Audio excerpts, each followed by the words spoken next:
পেটে সন্তান, এই পেটের সন্তান নিয়ে মা যা করবে প্রতিটা কাজের আসর পেটের সন্তানের উপরে পড়ে। আমি আপনি মনে করি পেটের ভিতরে সন্তান, মার আসর যা কেমনে পড়ে, 100% পড়ে।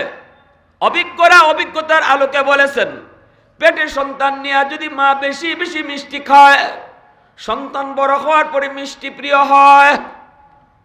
পেটের সন্তান নিয়ে যদি মা বেশি বেশি টক খায়, সন্তান বড় হওয়ার পরে টক প্রিয় হয়।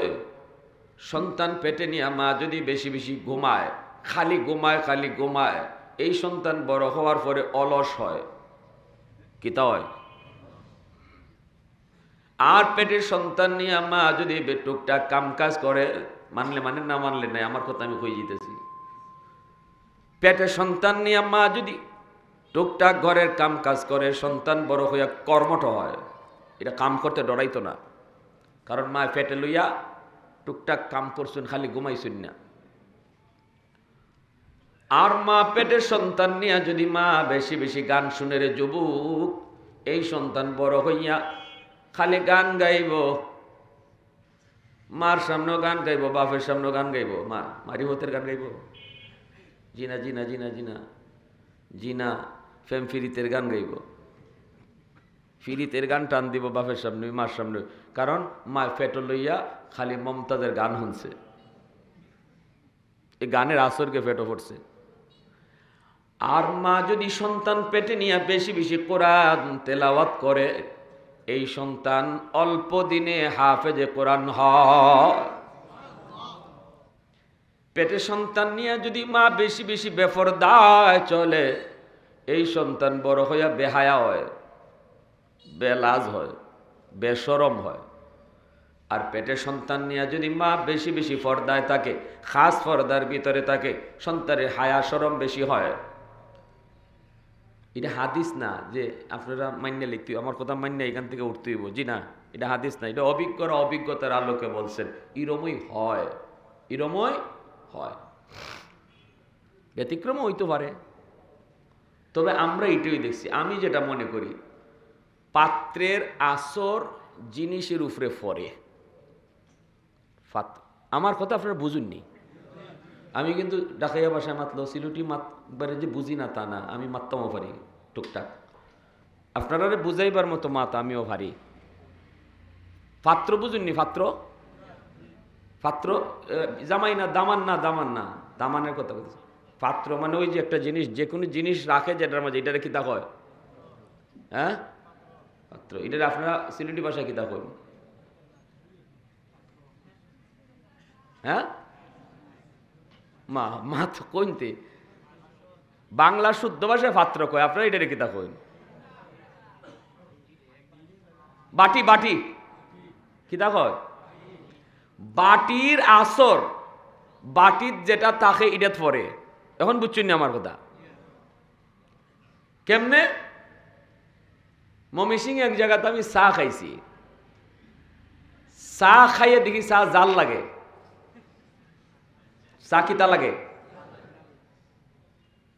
আমি তো পুরা বেকুফ হয়ে গেছি, ব্যাপার কি, চা জাল লাগে কে?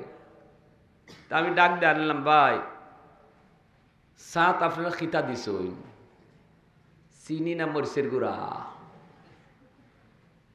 সারা দেশের মানুষের চার মাঝে দেয় চিনি, ময়মনসিংহের মানুষকে মরিচের গুঁড়া দেখায়নি। কই না হুজুর, আমরা দিয়ে জাত লই লিছি না আপনি? আমি কই না, জাত যাওয়ার কথা না, চা জাল লাগে কেন? কয় হুজুর না, আমরা তো চিনি দিয়েই খাই। আমি কইতে দেখেন তো কি জাত লাগে। হেরাও মুখে দিছে, মুখে দেয়া দেখে চা জাল লাগে। এখন ঘটনাটা কি, চা কেন জাল লাগবে? তালাশ করে দেখা যায় তরকারির ফাতিলও চা জাল দিছে। কেন মাঝে চা জাল দিছে? তরকারি রান্ধে যে ফাতলাত, এই ফাতিলও চা জাল দিছে। তরকারির ফাতিলও চা জাল দেওয়ার কারণে তরকারির ফাতিলের জাল চা তাইয়া পড়ছে। আপনারাও কি তার তরকারি ফাতিলে চা ডাল দেন নাকি না? চা জাল দেওয়ার ফাতিল আলাদা আছে না? তো তরকারি ফাতিলও দিলে তরকারি জাল আয়া সাত পড়ছে। তখন আমার বুঝ হইছে 100% বুঝ হইছে বাটির আসর জিনিসও পড়ে, ঠিক না নি? তরকারির পাতিলের আসর যদি আইয়া সাত পড়ল, তাইলে মা তাই না একটা বাটি আর বাচ্চা মায়ের নিচন। এখন বাটিত যেরম হইব এটার আসর গিয়া জিনিসও পড়ব। মা যদি ফর্দার থাকুন, এই ফর্দার আসর ফেটের বাচ্চার উপরে গিয়ে পড়ব।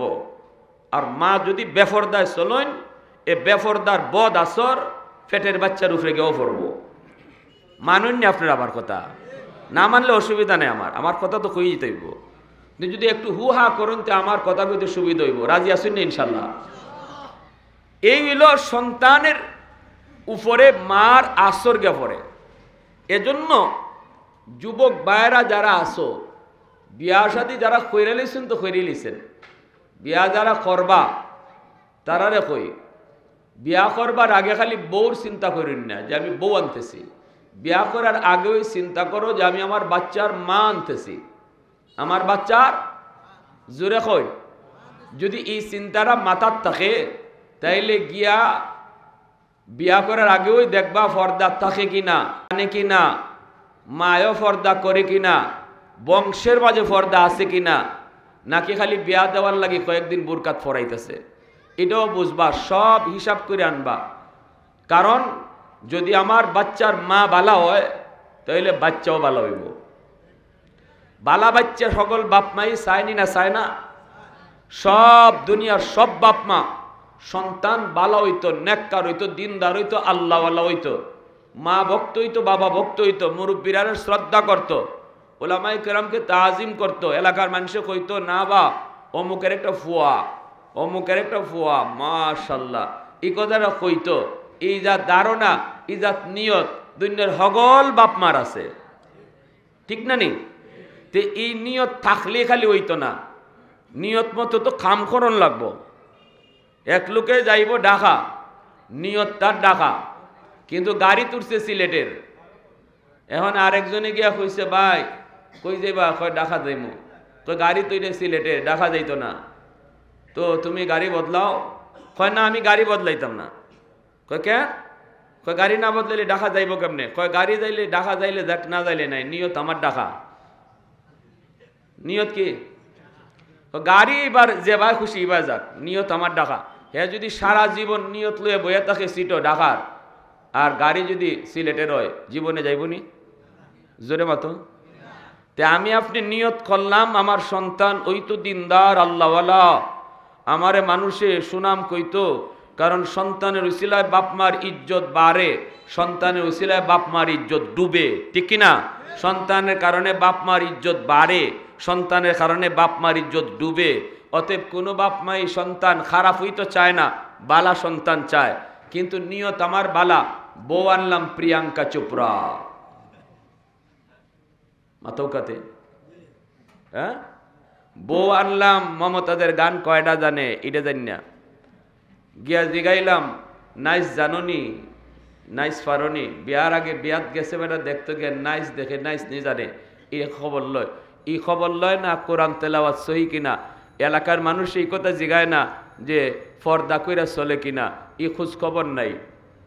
ভালো করে ইয়াদ রাখবেন। এজন্য বলতেছি যে সন্তান বাপমার কাছে আল্লাহর পক্ষ থেকে রাখা আমানত।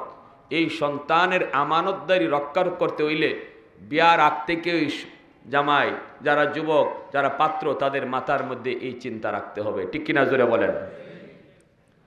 কুল্লু মাউলুদিন ইউলাদু আলাল ফিতরা ফাআবাওয়াহু ইউহাব্বিদানিহি আও ইউনাসসিরানিহি আও ইউমাজ্জিসানিহি আও কামা ক্বালান নাবিয়্যু আলাইহিস সালাতু ওয়াস সালাম। এজন্য বলি যুবক, সন্তান দুনিয়াতে আগমন করলো, দুনিয়াতে আসার পরে আমার সন্তান এইবার ঘরের ভিতরে কি দেখবে, সন্তান ঘরের মধ্যে কি শিখবে। ঘর হলো তার জীবনের প্রথম বিদ্যালয়, বাপ মা হলো তার জীবনের প্রথম শিক্ষক। ঘর থেকে সন্তান যা কিছু দেখবে, বাপ মার কাছ থেকে যা কিছু দেখবে, শুনবে, শিখবে, এই শিক্ষাটা তার মরণ পর্যন্ত আসর করবে। এটা কখনো সে ভুলবে না। জীবনে প্রথম শিক্ষা ঘর থেকে যেটা দেখে দেখে শিখে বাচ্চায়, এই শিক্ষাটা তার কলিজার ভিতরে বসে যায়। এইবার আমার সন্তানের জন্য ঘরের পরিবেশ কেমন রাখবো, আমি বাবা আমার সন্তানের সামনে কিভাবে চলবো, আমার সন্তানকে আমি কি খাওয়াবো, হালাল নাকি হারাম। সুদের টাকা ঘরে ঢুকাইছো, বাচ্চা বড় করছো, হারাম টাকা দিয়া বাচ্চা লালন পালন কইরা এই সন্তানের রক্ত হারাম রক্ত শরীরের ভিতরে কইরা সন্তানকে মঈনুদ্দিন চিশতি বানাইবা জীবনও হইতো না। সুদের টাকা দিয়া সন্তান বড় কইরা, ঘুষের টাকা দিয়া সন্তান বড় কইরা, চিটারি বাটপারি কইরা মানুষের কাছ থেকে টাকা আইনা এই সন্তান তুমি খাওয়াইছো বড় করছো, আর নিয়ত লইয়া বইয়া আছো মঈনুদ্দিন চিশতির, নিয়ত লইয়া বইয়া আছো আব্দুল কাদের জিলানির। জীবনও কোনোদিন জিলানি হবে না, চিশতি হবে না। আমার সন্তান ঘরের ভিতরে আসার মাত্রই এবার বাবাকে দেখতেছে, মাকে দেখতেছে, বেশি টাইম মাকে পাইতেছে, দুধ খাওয়ানোর সময় মাকে বেশি টাইম পাইছে, দুধ খাওয়ানোর সময় মা সন্তানরে কেমনে দুধ খাওয়াইছে, মাথায় পর্দা কইরা দুধ খাওয়াইছে, কাপড় পর মাথায় দিয়া দুধ খাওয়াইছে, মানুষের সামনে দুধ খাওয়াইছে নাকি পর্দার ভিতরে খাওয়াইছে, এই জিনিসটারও আসর সন্তানের উপরে পড়ব। ঠিক কিনা জোরে কও, আরো জোরে কও ঠিক কিনা। এই জন্যই মঈনুদ্দিন চিশতির মা বলেছিলেন, বাবা মঈনুদ্দিন, প্রথম নজরেই তোমার চেহারা দেইখা 90,000 হিন্দু কালেমা পড়ে মুসলমান হয়েছে। এটা তোমার কোনো ক্রেডিট নয়, তোমার কোনো বাহাদুরি নয়, এটা আমি মার ক্রেডিট, আমি মার বাহাদুরি রে বাজান। কারণ আমি মা জীবনে কোনোদিন তোমাকে অজু সারা দুধ খাওয়াই নাই। যেই মা জীবনে কোনোদিন সন্তানকে অজু সারা দুধ খাওয়ায় নাই, ওই মার গর্ভের সন্তান হলো মঈনুদ্দিন চিশতি। জোরে কও না সুবহানাল্লাহ, আরো জোরে কও না সুবহানাল্লাহ। এজন্য বলি যুবক, নবী আসার দরজা বন্ধ, ওলি আল্লাহ আসার দরজা আল্লাহ বন্ধ করে নেই। নবী দুনিয়াতে আসবে না কিন্তু জিলানি আসবে না, এই কথা নবী কয়া যায় নাই। মঈনুদ্দিন চিশতি আসার দরজা এখনো খোলা, এখনো শাইখে বাগা দুনিয়াতে আসার দরজা খোলা, শাইখে কৌরি আসার দরজা এখনো খোলা, এখনো শাইখে কাতিয়ার মতো ওলি আসার দরজা এখনো খোলা। আল্লাহ পাক ওলি আল্লাহ আসার দরজা বন্ধ করে নেই। শাইখে কৌরিয়ার মার মতো মা, শাইখে কৌরিয়ার বাবার মতো বাবা, শাইখে কাতিয়ার মার মতো মা, শাইখে কাতিয়ার বাবার মতো বাবা, চিশতির মার মতো মা, চিশতির বাবার মতো বাবা, জিলানির বাপ মার মতো বাপ মা আজও যদি জমিনে আয়, আল্লাহ পাক আজও জিলানির জন্ম দিবে। ঠিক কিনা? প্রশংসা করব কার? একটু জোরে আওয়াজ দিয়া কার? ওয়াহদত কি হিফাজত नहीं बेक़ुव्वत बाजू, वहदत की हिफाजत नहीं बेक़ुव्वत बाजू, आती नहीं कुछ काम हक़ खुदा दा, ऐ मर्द खुदा तुझको क़ुव्वत नहीं हासिल, जा बैठ किसी गार में अल्लाह को कर याद, जा बैठ किसी गार में अल्लाह को कर याद, ये सच है कि बातिल की तरफदार नहीं हम, गद्दार न समझो गम गद्दार नहीं हम, फूलों की तरह नर्म मिजाज अपना है नज़र, हम तीर नहीं नेज़ा व तलवार नहीं हम, हम तीर नहीं नेज़ा व तलवार नहीं हम। মুসলমানের আওয়াজে বলি আল্লাহু আকবার। ভারতের বহুত বড় আল্লাহর ওলি খাজা কুতুবউদ্দিন বখতিয়ার কাকি রহমতুল্লাহি আলাইহি, বহুত বড় আল্লাহর ওলি খাজা মঈনুদ্দিন চিশতি রহমতুল্লাহি আলাইহির সুযোগ্য একজন শাগরেদ খাজা কুতুবউদ্দিন। তিনি যখন ছোট্ট, মা তাকে শিশুকালে যা শিখাইবার তা শিখাইছে। এ ভাই মক্তব মাদ্রাসায় ভর্তি করার আগে বাচ্চারা যখন ঘরে থাকে, এই ঘরে থাকা অবস্থায় মা তারে ঘুমের দোয়া শিখাইব, খাওয়ানোর দোয়া শিখাইব, কলিমা শিখাইব, সালাম কালাম শিখাইব। এগুলা তো হুজুরের কাম না, এই শিক্ষাগুলা বাপ মার দায়িত্ব। আমরা বাপ মা এখানে যারা আসেন আমাদের বয়সের বাপ মায়ের শিশুকালে ওই ঘুমের দোয়া, খাওয়ানোর দোয়া, তারপরে ডাইনাতে খাইতে হয়, দস্তরখানা বিছাইয়ে খাইতে হয়, এরপরে সালাম কেমনে করতে হয়, এগুলো তো বাপ মাই শিখাইছেন। আর এই শিক্ষাটা হইল সন্তানের জীবনের প্রথম শিক্ষা, আর এই শিক্ষাটা তার মরণ পর্যন্ত ইয়াদ থাকে। এখনো আমার মনে আছে, আমি মাত্র পড়ি স্কুলে পড়ি, 3-তে না 4-এ পড়ি। আমার আব্বা তো একজন জেনারেল শিক্ষিত মানুষ, আমার আব্বা আলেম না, আমার ভাইয়েরা ফ্যামিলিতে কেউ আলেম না, আমি একা। ওই আব্বা সরকারি একজন ডাক্তার, এখন বর্তমানে রিটায়ার্ড। আমার ইমিডিয়েট আপন ছোট ভাই বর্তমানে আইন উপদেষ্টা আসিফ নজরুলের একান্ত সচিব, সেও ইউনিভার্সিটি থেকেই শেষ, ঢাকা ইউনিভার্সিটি থেকে পড়ালেখা, ওইখানে আইন বিভাগে শেষ করেছে, সবাই এই লাইনে। কিন্তু আমার আব্বা চলছেন উলামায়ে কেরামের সাথে, মহব্বত রাখছেন উলামায়ে কেরামের সাথে। বিশেষ করে আমার আব্বা একবার রমজান মাসে এতেকাফ করেছেন শাইখে কাতিয়া রহমতুল্লাহি আলাইহির সাথে। এতেকাফ করার সুবাদে আমার আব্বার কলিজায় উলামায়ে কেরামের প্রতি ধারণা, মহব্বত, ভালোবাসা এতবার বাড়ছে, নিয়ত করছেন সন্তান আলেম বানাইবা। আমি যখন স্কুলে পড়ি ক্লাস 4-এ, তখন ছোট্ট 3-তে না 4-এ, আমার আব্বার পাশে আব্বার একজন বন্ধু এসে বসছে আমাদের রুমে, আমাদের ঘরে, ছোট্ট ঘর, 2টা রুম। আমি এই রুম থেকে আব্বার রুমে গেছি, যে এদিকে আব্বার পাশে একজন আব্বার বন্ধু। আমাকে আমার বাবা সালাম শিখাইছেন, কিন্তু ওই দিন কেন জানি আমি সালাম দিতে ভুলে গেছি, আমি সালামটা দেই নাই। আব্বার পাশে গিয়ে একটু দাঁড়াইছি, আব্বা শুধু এতটুকু কইছেন, বাবা সালাম কই? আমি তখন বলছি আসসালামু আলাইকুম রহমতুল্লাহ। আমার আঙ্কেল যিনি পাশে বসা, ইনি আমার মাথায় হাত বলে কইতেছে, বাবা ওয়ালাইকুম আসসালাম রহমতুল্লাহ, আল্লাহ তোমার লম্বা হায়াত দিক, নেক হায়াত দিক, বড় দোয়া করছেন। কিন্তু আমার আব্বা খুশি না, আমার বাবা খুশি না, আব্বা মন খারাপ। আব্বা বলতেছে, বাবা তোমার এই সালাম আমি নেব না, তোমার এই সালাম নেব না, কারণ বাবা তোমাকে এইভাবে সালাম শিখাই নেই। সালাম শিখাইছি যে কোনো রুমে ঢুকতেই সালাম দিয়ে ঢুকতে হয়, এইভাবে তোমার শিখাইছি সালাম, অতএব এই সালাম আমি তোমার গ্রহণ করব না।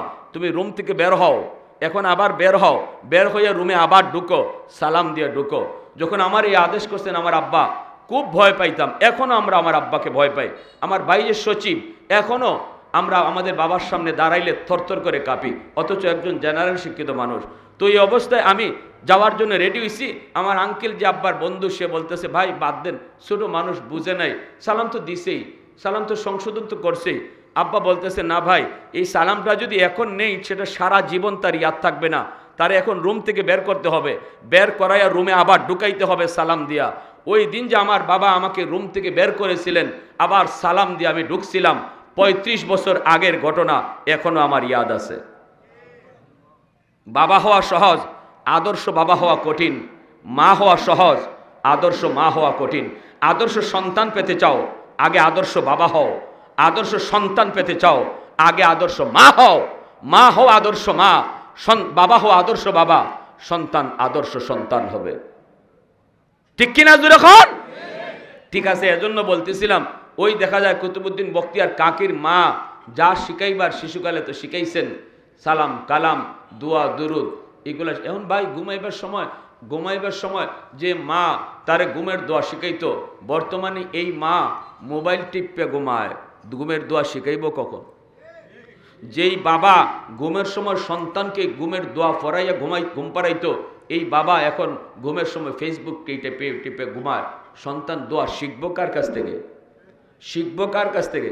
সন্তান ঘুমানোর সময় একদিকে দেখে বাবা মোবাইল টিপে, আর একদিকে দেখে মা মোবাইল টিপে। এই বাচ্চাটা দোয়াটা শিখতেছে কার কাছ থেকে?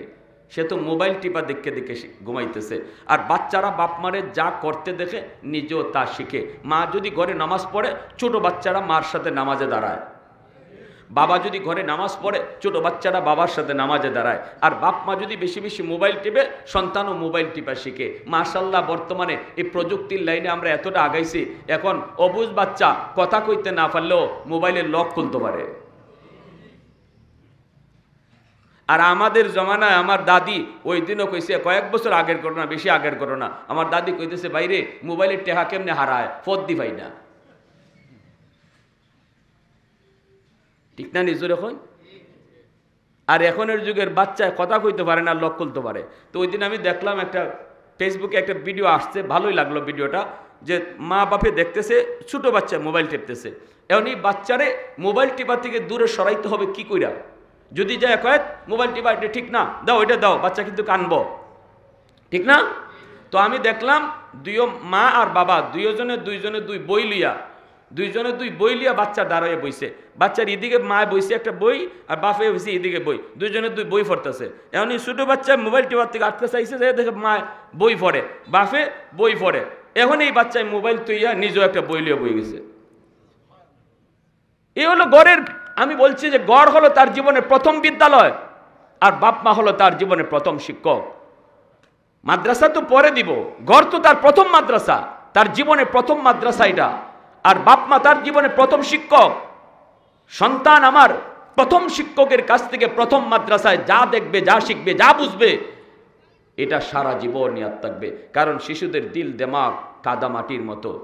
এজন্য বাবার চেয়ে মার দিনদারিটা বেশি দরকার। মহিলা মাদ্রাসার এজন্যই প্রয়োজন। কারণ আমার মেয়েটা যদি আজকে মহিলা মাদ্রাসায় পড়ে, সে যদি দিন শিখে, সে যদি একজন দিনদার মা হয়, সে যদি একজন আল্লাহওয়ালি মা হয়, সে যদি একজন হাফেজা মা হয়, সে যদি একজন আলেমা মা হয়, তাহলে সন্তানের উপরে তার এলেমের আসর পড়বে, সন্তানের উপরে তার তিলাওয়াতের আসর পড়বে, সন্তানের উপরে তার বুজুর্গির আসর পড়বে, সন্তানের উপরে তার এইরকমভাবে নেক কাজের আসর পড়বে। অল্প দিনে হাফেজ কোরআন হবে, অল্প দিনের সন্তানও হাফেজ হবে, আলেম হবে। ঠিক না নিয়ে জোরে হন, আরো জোরে হন, ঠিক না নিয়ে। খাজা কুতুবুদ্দিন বখতিয়ার কাকি রহমতুল্লাহ আলাইহির মা ছোট্ট কুতুবুদ্দিনকে নিয়ে উস্তাদের কাছে হাজির। এইবার বলতেছেন, উস্তাদ জি, আমার সন্তানকে আপনি মুসলমানি শিখাইয়া দেন, সন্তানকে মুসলমানি শিখান, ভালো করে ইয়াদ রাখবেন, আমার সন্তানের জীবনের লেখাপড়া শুরু হবে আল্লাহ পাকের পরিচিতি দিয়া, সন্তানের জীবনের লেখাপড়া শুরু হবে মারিফ আল্লাহ পাকের পরিচয় দিয়া, আখেরাতের ফিকির দিয়া। যেই পড়ালেখার মধ্যে আমার আল্লাহর পরিচয় নেই, এই পড়ালেখাই হতে পারে না। আগডুম বাগডুম গোড়াডুম সাজে, এই পড়ালেখা না। যেই পড়ালেখার মধ্যে আল্লাহর পরিচয় আছে, এর নাম হলো পড়ালেখা। এজন্যই তো নবীজি গারে হেরার ভিতরে যখন বসা ধ্যানে, জিব্রাইলে আমিন আইসা বলছেন, নবী গো আপনি পড়েন, ইকরা। নবী কয় আমি পড়া জানি না। জিব্রাইল আবার কয় পড়েন আপনি ইকরা।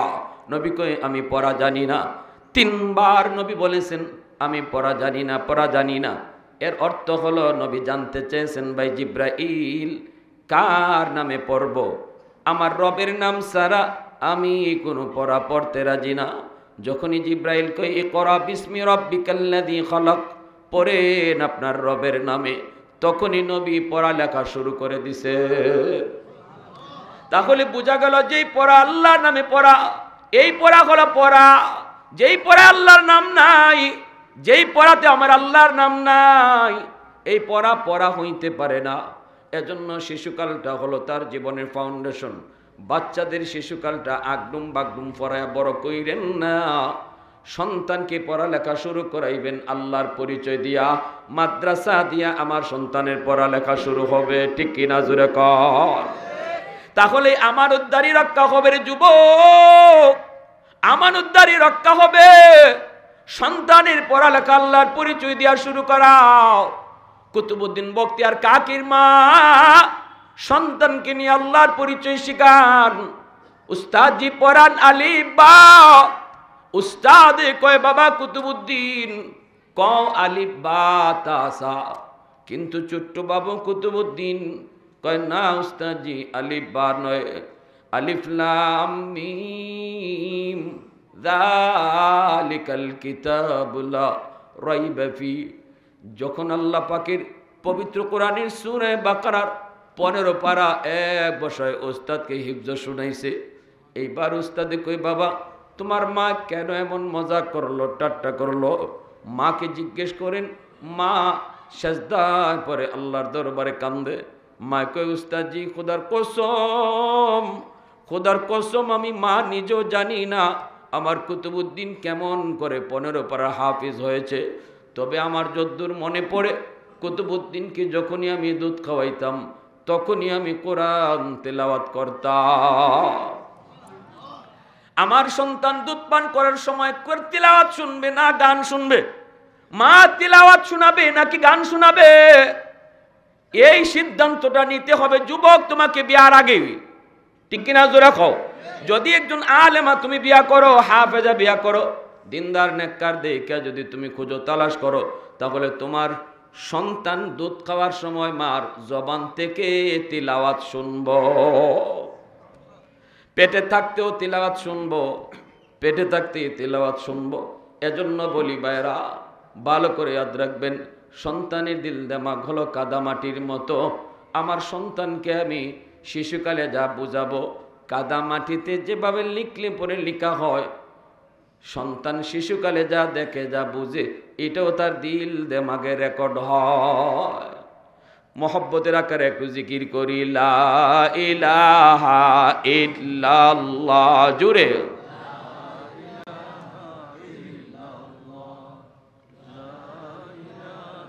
কয়টা? তিনটা সহি।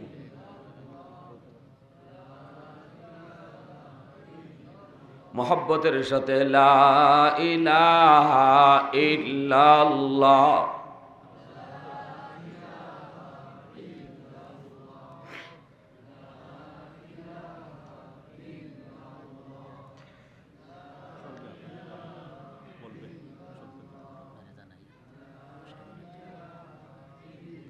মহব্বতের সাথে লা ইলাহা ইল্লাল্লাহ।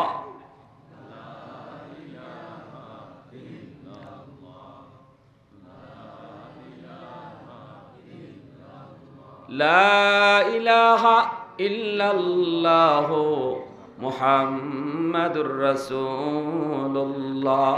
জোরে সুরে বলি সাল্লাল্লাহু আলাইহি ওয়াসাল্লাম। এজন্যই তো আল্লাহর নবী বলেছেন, কান হাদিস শুনেন, নবীজি বলেন, আল মারআতু রাইয়াতুন আলা বাইতি যাওজিহা ওয়া ওয়ালাদিহি আও কামা ক্বালা an-নাবিয়্যু আলাইহিস সালাতু ওয়াস সালাম। নবীজি বলেন, দুনিয়াতে যত মা আছে তাদেরকে আল্লাহ পাক দুইটা প্রশ্ন করব। একটা হলো স্বামীর ঘরের হেফাজত তুমি করছো কিনা, স্বামীর মালের হেফাজত তুমি করছো কিনা। দ্বিতীয় আল্লাহর একটা প্রশ্ন করব, সন্তান লালন পালন কেমনে করছো। সন্তান লালন পালনের ব্যাপারে বাবাকে যদি আল্লাহ প্রশ্ন করে একবার, মাকে প্রশ্ন করবে আল্লাহ পাক দুইবার। কারণ মাকে সন্তান বাবার চেয়ে বেশি টাইম পাইছে, মাকে বেশি টাইম দেখছে। মা যদি পর্দা করে, সন্তান দেখে দেখে পর্দা শিখিলায়, ঠিক না? ছোট মেয়েটা মা যদি মাথায় কাপড় পরে ঘুরে, ছোট মেয়েটা দেখবেন সেও মাথায় কাপড় পরা শিখি যায়। উন্না ছোট বাচ্চারা খুব, আম্মা আম্মা আমার একটা উন্নয়ন দাও, আব্বারে খুব, আব্বা আমার একটা উন্নয়ন দাও। দেখে মা সবসময় মাথা ঘুরা চলে, ছোট বাচ্চাটাও মাথা ঘুরা শিক্ষালায়, ঠিক না? নেই মা যদি পর্দার ভিতরে চলে, বেপরদায় না চলে, পর পুরুষের সামনে যদি না যায়, ছোট মেয়েটার সেও এটা বুঝিলায়, ছোট বাচ্চাটাও বুঝিলায়। পর্দা বুঝে না কিন্তু বুঝে মায় পর্দা করে। আমার ছোট্ট মেয়েটা বয়স মাত্র 7 বছর, ওই দিন আমি দেখে অবাক হয়েছি। তার মা, সে দেখতেছে ছোটকাল থেকেই তার মা তার চাচাদের সামনে যায় না, চাচারাও তার মার সামনে আসে না। এই জিনিসটা সে শিশুকাল থেকেই দেখছে। একদিন আমি দেখলাম এক রুমের মধ্যে তার মা, কিন্তু তার চাচা এই রুমে ঢুকবো, চাচায় জানে না এই রুমে যে তার ভাবি আছে। কিন্তু আমার ছোট্ট মেয়েটা সে জানে। দৌড় দিয়ে আমার সামনে দেখলাম চাচার কোমরে ধরছে, দইরা কয়, চাচ্চু এই রুমে ঢুকেন না, এখানে আম্মু আছে। কে শিখাইল এটা? এই বাচ্চাটা পর্দা বুঝে কিছু? এটা আল্লাহর বিধান, এটা আল্লাহর হুকুম। পর্দা না মানলে আল্লাহ কবরে আগুনে জ্বালাইব, জাহান্নামে ফালাইব। এটা কি বুঝে খুঁজতা? কিন্তু হে দেখতেছে শিশুকাল থেকে, ছোটকাল থেকে তার মা তার চাচাদের সামনে যায় না, চাচারাও তার মার সামনে বসে না। এই জিনিসটা দেখে সে শিখে লিয়েছে, ঠিক না? ছোট্ট বুঝ বাচ্চাটারে যখনই আপনি শিখাইবেন, যখনই বুঝাইবেন, বাবা ডান হাতে খাও, বিসমিল্লাহ কয়া খাও, দেখবেন বাচ্চাটা বিসমিল্লাহ শিখবো। কিন্তু বিসমিল্লাহ কয়া যে পড়লো, বাচ্চারা কিন্তু কইব, আম্মু এই দোয়াটা পড়লে আল্লাহ, দোয়াটা পড়লে কি হয়? আপনি কইবেন আল্লাহ খুশি হয়। বাচ্চারা কইব আল্লাহ খুশি হইলে কি হয়? আল্লাহ খুশি হইলে আল্লাহ তোমার জান্নাত দিব। ছোট বাচ্চারা বেশি বেশি প্রশ্ন করে, বেশি বেশি খালি জিগাইব জান্নাত কারে কয়, বেহেশত কারে কয়। আপনি তখন কইবেন মরণের পরে চিরস্থায়ী শান্তির একটা জায়গা, যেখানে আল্লাহ তুমি যা চাইবাই তোমারে আল্লাহ তাওই দিব। ওই যে আপনি কম কথায় জান্নাতের পরিচয়টা শিশু বাচ্চারে শোনাইছেন যুবক, ওই জান্নাতের পরিচয় তার কলিজার ভিতরে বসে গেছে। মরণ পর্যন্ত সে জান্নাত বুঝবো, চিনব, কোনো দিন আল্লাহর বিরুদ্ধে কথা কইতো। শিশুকালটাতে আপনি সন্তানের ফাউন্ডেশন যার যত মজবুত হয় ঘর তত মজবুত হয়। ফাউন্ডেশন যদি দুর্বল হয় ঘর তত দুর্বল হয়। মানুষের জীবনের ফাউন্ডেশন হলো শিশুকাল। এর জন্য শিশুকালটা নষ্ট করবেন না। আমি বলি আপনি ডাক্তার বানাবেন, ইঞ্জিনিয়ার বানাবেন, আপত্তি নাই, অসুবিধা নাই, কিন্তু আমি বলবো আমার সন্তানের ডাক্তার পরিচয় বড় পরিচয় নয়, সন্তানের বড় পরিচয় হলো সে মুসলমানের সন্তান। এজন্য সবার আগে তারে মুসলমানই শিখাও, মুসলমানের বাচ্চা আগে বানাও, এরপরে ডাক্তার বানাও, ইঞ্জিনিয়ার বানাও, পাইলট বানাও, উকিল বানাও, ব্যারিস্টার বানাও। আগে তারে মুসলমানের বাচ্চা বানাও, আগে তারে আল্লাহর পরিচয় শিখাও। যদি মুসলমানই শিখকে সে ডাক্তার হয় তাহলে কোনোদিন ডাকাত হবে না, আদর্শ ডাক্তার হবে। আর যদি মুসলমানই না লইয়া ডাক্তার হয়, ডাক্তার নামে ডাক্তার হইব, খামে ডাকাইতে হইব। 20,000 টাকার লোভে পইরা কয় নর্মাল ডেলিভারি কেসের রোগীরে ডাক্তার কয় সিজার করতে হইব, নাইলে মাও মরবো, বাচ্চাও মরবো। কেমন ডাকাইতে হই। 20,000 টাকার লোভ। এই মাটারে সারা জীবনের জন্য অসুস্থ বানাই দিছে সিজার কইরা টেকার লোভে। এই ডাক্তার কইবেন না ডাকাইত কইবেন? আপনারা কইন, আমি কইতাম না। হে ডাক্তার হইছে, ডাকাইতে লোকের লাগে কয় হে খালি ডাক্তারই হইছে, মুসলমানের বাচ্চা হইছে না। ঠিক কিনা জোরে খাও? ডাক্তার হইছে, মুসলমানের বাচ্চা হইছে না। ইঞ্জিনিয়ার হইছে, মুসলমানের বাচ্চা হইছে না। এজন্যই রড না দিয়া বাঁশ ঢুকাই দিছে। এই খবরও আসেনি না নাই? হ্যাঁ, যে রডের বদলা বাঁশ দিছে, বাঁশ। এবার মানুষ মরুক আর বাসুক, হের কি? হে মনে করে জীবনই জীবন, মরণের পরে কোনো জীবন নাই। আমার এখানে যা খুশি তা করবো, নো চিন্তা, ডো ফুর্তি, যা পাও তা খাও,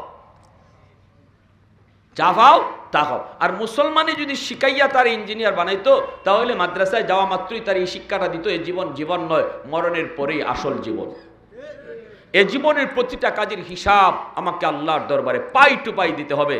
এই শিক্ষাটা তারে শিশুকালে কলিজায় ঢুকাই দেওয়া হইতো যদি 5টা বৎসর তারে মাদ্রাসায় পড়ানো হইতো, 5টা বৎসর তারে মাদ্রাসার নুরানি বিভাগে পড়া হইতো। আপনি 5 বছর স্কুলে তারে কেন পড়াইতেছেন? আমার প্রশ্ন হইল কেন? কারণ স্কুলের অঙ্ক ইংরেজি তো মাদ্রাসায় এখন ঢুকানো হয়েছে, সিলেবাস এক করা হয়েছে। স্কুলের অঙ্ক ইংরেজি মাদ্রাসায় আছে। ডাক্তার বানাইতে চাইলেও আপনি হাই স্কুলে ভর্তি করতে পারবেন 5 বছর মাদ্রাসায় পড়াইয়া। তার জীবনের এই ফাউন্ডেশনটা মজবুত করেন, তার মুসলমানের উপরে তার জীবনের ফাউন্ডেশন মজবুত করেন 5 বছর মাদ্রাসায় পড়াইয়া। এরপরে তার হাই স্কুলে দেন, এরপরে তার কলেজে দেন, এরপরে তার ব্যারিস্টার উকিল বানান, যা বানান, আগে মজবুত করেন জীবনের ফাউন্ডেশন। ঠিক কিনা? এই 5 বছরে স্কুলে পড়াইলে তার শিখাইব কিতা? আগডুম বাগডুম গুড়াডুম সাজে, ডাক ডুল বাজে। আর কি শিখাইব? ওই দেখা যায় তাল গাছ, ওই আমাদের গা। তাল গাছ দেখাইয়া কি হইছে? তাল গাছটা দেখাইয়া কি হয়েছে? যদি দেখাইতো ওই দেখা যায় মক্কা, ওই দেখা যায় মদিনা, তাইলে মক্কা মদিনা তার কলিজায় বইতো। ঠিক কিনা? এই বাচ্চাটা কিয়ামতের ময়দানে আল্লাহর আদালতে যায় কইব, মালিক আমার মা আমার বাবাকে তুমি হাজির করো। কেন তারা আমাকে তাল গাছ দেখাইলো? কেন তারা আমারে আগডুম বাগডুম শিখাইলো? আমারে কেন আল্লাহর পরিচয় শিখাইলো না? আমারে কেন মক্কা মদিনা দেখাইলো না? যদি দেখাইতো তাহলে আজকে আমি বেনামাজি হইতাম না, আল্লাহ আমি আজকে জাহান্নামী হইতাম না। আমার বাপ মারে তুমি ডাকো, রাব্বানা আতিহিম দিফাইনি মিনাল আযাব ওয়ালআনহুম লানান কাবীরা। সন্তান কইব, মালিক আমাকে যেই পরিমাণ শাস্তি তুমি জাহান্নামে দিবা, আমার বাপ মাকে তুমি ডাবল শাস্তি দাও, বাপ মারে ডাবল শাস্তি দাও। কেন তারা আমানতদারি বুঝলো না? কেন তারা আমার হক নষ্ট করলো? কেন তারা আমানতদারি রক্ষা করলো না? আমানতে কেন খেয়ানত করলো? বাপ মারে ডাকো, মাকে ডাকো, বাবাকে ডাকো, আল্লাহর দরবারে মামলা দিব। সন্তান আল্লাহর দরবারে মামলা দিব। এ যুবক, মা বাবার বিরুদ্ধে হাসরের মাঠে বহু সন্তান আল্লাহর দরবারে মামলা দিব। যেই সন্তানের জন্য তুমি শরীরে রক্ত পানি করেছো, যেই সন্তানের জন্য জীবনে অনেক সুখ তুমি কোরবানি দিয়েছো, সন্তানের স্বপ্ন দেখে নিজের স্বপ্ন বরবাদ করেছো, এই সন্তান কিয়ামতের ময়দানে বাপ মার বিরুদ্ধে মামলা দিবে। মামলা যদি আমানতদারির সাথে সন্তান বড় করা না হয়। আরে দুশ্মনে মামলা দিয়া যদি আমার আটকাইতো, মনরে বুঝ দেওয়া যাইত, কিন্তু সন্তান, কলিজার টুকরা সন্তানের মামলায় বহু বাপ মা আল্লাহর আদালতে ধরা খাবে। ঠিক কিনা জোরে এখন? শুধু একটাই মামলা, আমানতদারিতে খেয়ানত করছে। আমানতে কি করছে? খেয়ানত করছে। সন্তান যে তার কাছে আল্লাহর পক্ষ থেকে রাখা আমানত ছিল, এই আমানতে খেয়ানত হইছে। এই মামলায় বহু বাপ মা আল্লাহর আদালতে আসামির কাঠগড়ায় দাঁড়াবে।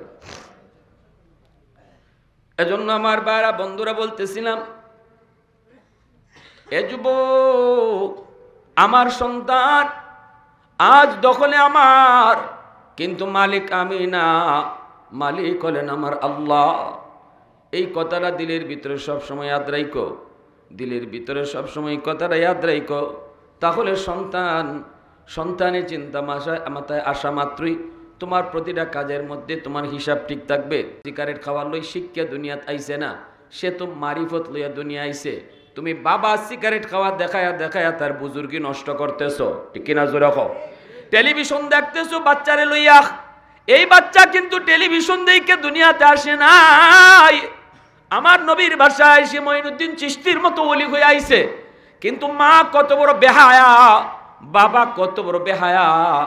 অবুজ বাচ্চাটারে লইয়া বাপ মায় সিনেমা দেখে, অবুজ বাচ্চাটারে লইয়া বাপ মায় নাটক দেখে।